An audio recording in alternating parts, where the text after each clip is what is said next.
sport is a real good tool that we can use. But Faye, what other things do you think that we can still use? There are still a whole lot of alternatives to this unemployment thing. We talked about before Faye comes in. Let me just ask this general question. You know, there's this notion that Nigerian graduates are unemployable. So is it that there are jobs and there are just no people to fill those vacancies? Or they are not good enough. They are not good enough. Yeah. And earlier this year, I'm pretty sure you know Smith Bam. He's a consultant and he interviews people. And he wrote something on Facebook. He said he has encountered over 1,000. He has interviewed over 1,000 corpers this year, and that he weeps for the country. Yeah. That because the English they speak at times, you wonder how did these people pass through primary school, secondary school, and even university education. Yeah. So who do we blame? And is it really that there are these jobs and there are no people to employ? Apparently, I think it falls on both sides, because the truth of the matter is, our graduates, honestly, to be realistic, we are not so employable.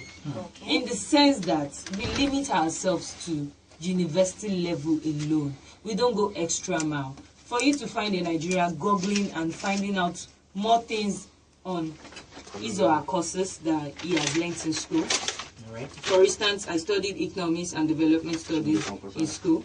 You know, for me to sit at home and Google more, find out researches and people that have grown in these sectors, you know, rather I can just stay on Twitter and on Facebook, gisting away. So really, come to think of it, and like you said, when you hear the type of English they speak, honestly, you get discouraged. Yeah, the way they even dress to interview, the way they don't even keep to time, you know, so many things they don't do, you get discouraged.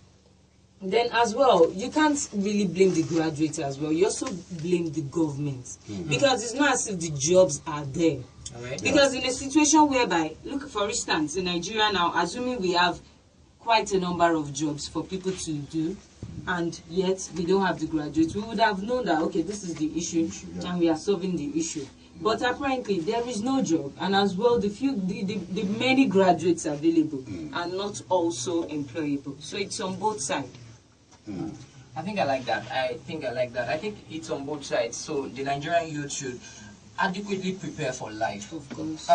Faye, I would like you to share a little of your experience. You studied in South Africa, and I know that the youths there have a different orientation from the average Nigerian youth. So I want you to talk about the good and the bad, your experience over there compared with what we have in Nigeria, and what you think the Nigerian youth should do.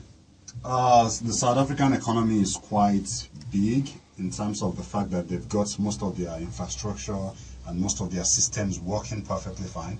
The problem with the youths there is that, especially black youths, is being laziness. Most of them don't want to go to school, and so if they and some of them, if they go to school, they do like all this commerce-based, all this humanities. They don't really want to do the difficult ones like the engineering and the medical sciences and all medicine and all that. So in South Africa, it's not really like Nigeria, where Nigeria is like a problem of the infrastructure, the entire system being a total failure. Let me call it that. But in South Africa, it's a question of are the youths ready to be absorbed into the system that is ready to absorb them. So that's the issue there. I'm actually offended by what you said. Like, yes, I am. If I am, let me express myself. Really? You said they don't want to go into difficult courses like the engineering. What do you mean? I studied art, both at bachelor's degrees level and master's degrees. Are you trying to say I was lazy? That's why I went into art? Yes or no? I also did the arts, actually. But you know that there are some disciplines that demand